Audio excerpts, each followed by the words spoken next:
निवडणुका जातीय भावनेवर लढवल्या जात नाहीत आणि जातीय भावनेवर जर निवडणुका लढवल्या जात असत्या तर मला नाही वाटत त्यामुळे जरांगे निवडणुका वगैरे अजिबात लढणार नाही. त्यांना सपोर्ट करणाऱ्या नेत्याला पाठिंबा देतील आणि बाजूला होतील. याच्यापेक्षा जरांगीची तेवढी हैसियत नाही. मुख्यमंत्री महोदय, तुम्ही 12 करोड जनतेचे मुख्यमंत्री आहात. तुम्ही कुठल्या जातीचे मुख्यमंत्री नाहीये. त्यामुळे या मुख्यमंत्र्यांवर आमच्या ओबीसीच्या मनामध्ये या मुख्यमंत्र्यांसंदर्भात कायम अविश्वासाची भावना आहे. म्हणजे तुम्ही 96 कुळात जन्माला आला, आता जन्म घेणं आमच्या हातात आहे का? आम्ही एखाद्या बलुत्यामध्ये आलुत्यामध्ये एखाद्या भटक्या जातीमध्ये आम्हाला जन्म दिला नीतीनं म्हणून आम्ही अपराध केला का? आम्ही 96 कुळे मराठी आहोत असं म्हणायचं आणि दुसऱ्या बाजूला आम्हाला मागासवर्गीयमधून आरक्षण द्या, हे हास्यास्पद आहे. जरांगी नावाचं कॅरेक्टरच हास्यास्पद आहे. ते सगळेच घ्या म्हणा तुम्ही, 70% कशाला, 100% घ्या म्हणा. आणि आमचं ओबीसीचं कमी पडलं, SC STचं पण घ्या म्हणावं, कारण तुम्ही सत्ताधारी आहात, तुमचे आमदार खासदार आहेत, मुख्यमंत्री आहेत, घ्या सगळंच घ्या, SC STचं पण घ्या. नमस्कार, मैं महानगर लाईव्ह मध्ये आपल्या सर्वांचं स्वागत. आज ओबीसी नेते लक्ष्मण हाके हे आज आपल्यासोबत आहेत आणि आज आपण त्यांच्यासोबत संवाद साधणार आहोत. नमस्कार सर. मराठा आंदोलनाचे नेते जरांगे पाटील यांनी विधानसभेमध्ये 288 जागा लढवण्याची भूमिका घेतली, याकडे तुम्ही कसं पाहता? लोकसभेला जी जरांगेनी भूमिका निभावली तीच विधानसभेला निभावतील. त्यामुळे जरांगे पक्ष आणि 288 जागा लढवणं हे मला असं वाटत नाही, कारण ते कुणाला तरी पाठिंबा देतील आणि कुणाला तरी पराभूत करा वगैरे वगैरे म्हणतील. कारण जरांगे काय सोशल रिफॉर्मर नाही. निवडणुका ह्या विचारावर लढल्या जातात, निवडणुका ह्या अनेक प्रश्नावर लढवल्या जातात, निवडणुका जातीय भावनेवर लढवल्या जात नाहीत. आणि जातीय भावनेवर जर निवडणुका लढवल्या जात असत्या तर मला नाही वाटत त्यामुळे जरांगे निवडणुका वगैरे अजिबात लढणार नाही. त्यांना सपोर्ट करणाऱ्या नेत्याला पाठिंबा देतील आणि बाजूला होतील. याच्यापेक्षा जरांगीची तेवढी हैसियत नाही 288 जागा लढवायची.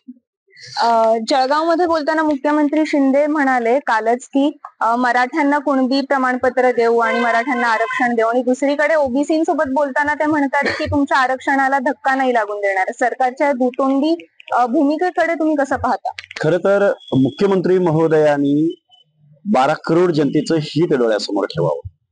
दुसरी गोष्ट, मुख्यमंत्री महोदयांनी संविधानाची शपथ घेतलेली आहे मुख्यमंत्री पदावरती जात असताना.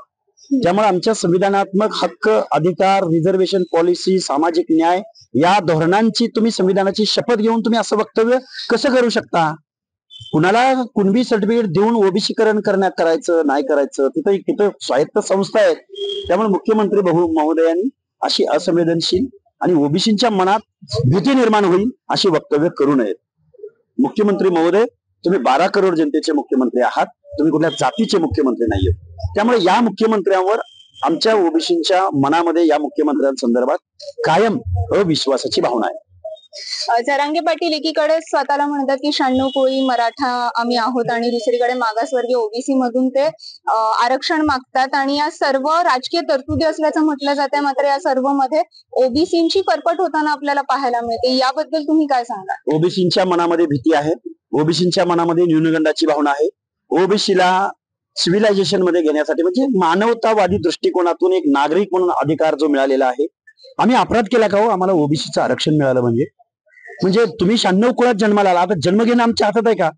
आम्ही एखाद्या बलुत्यामध्ये आलुत्यामध्ये एखाद्या भटक्या जातीमध्ये आम्हाला जन्म दिला नीतीनं म्हणून आम्ही अपराध केला का हो? आम्ही 96 कुळे मराठी आहोत असं म्हणायचं आणि दुसऱ्या बाजूला आम्हाला मागासवर्गीयमधून आरक्षण द्या, हे हास्यास्पद आहे. जरांगी नावाचं कॅरेक्टरच हास्यास्पद आहे. ते काही बोलतं, 5 मिनिटाला ते काही बोलेल. त्यामुळे त्यांना काही कुठली बैठक नाही, त्यांना कुठला अभ्यास नाही, त्यांना कुठल्या संविधानाची तत्व माहित नाहीत. जरांगी असंच बोलत राहील. पण वाईट या गोष्टीचं वाटतं की इथलं प्रशासन नक्की काय करतं, प्रशासन का पुढे येत नाही, प्रशासन सर्व जनतेची भाषा का बोलत नाही, इथले पक्षाचे प्रमुख ते का बोलत नाहीत, या गोष्टीचं वाईट वाटतं.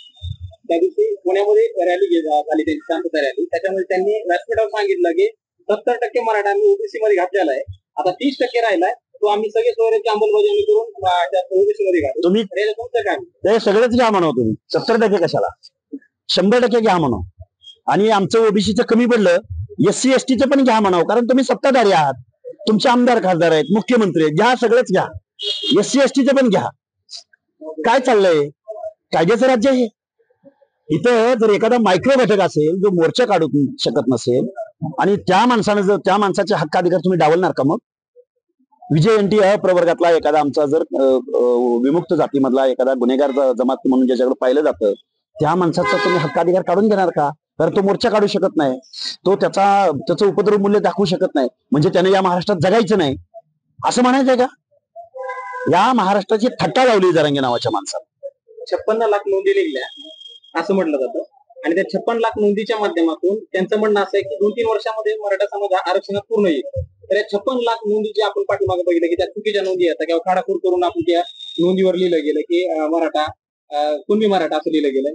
तर त्यावर तुमचा आक्षेप काय की त्याच्यावर काही प्रोसेस आहे की नाही चालू? काही आव्हान? प्रोसेस आम्ही कोर्टात तर आहोतच, पण असं काहीतरी बाय बर्थ मागासले पण असतं. जन्मानं मागासवर्गीयामध्ये जन्मानं आला आणि त्याच्या अनेक पिढ्यांनी त्या जातीमध्ये जन्म घेतला म्हणून त्याला दुय्यम वागणूक दिली गेली.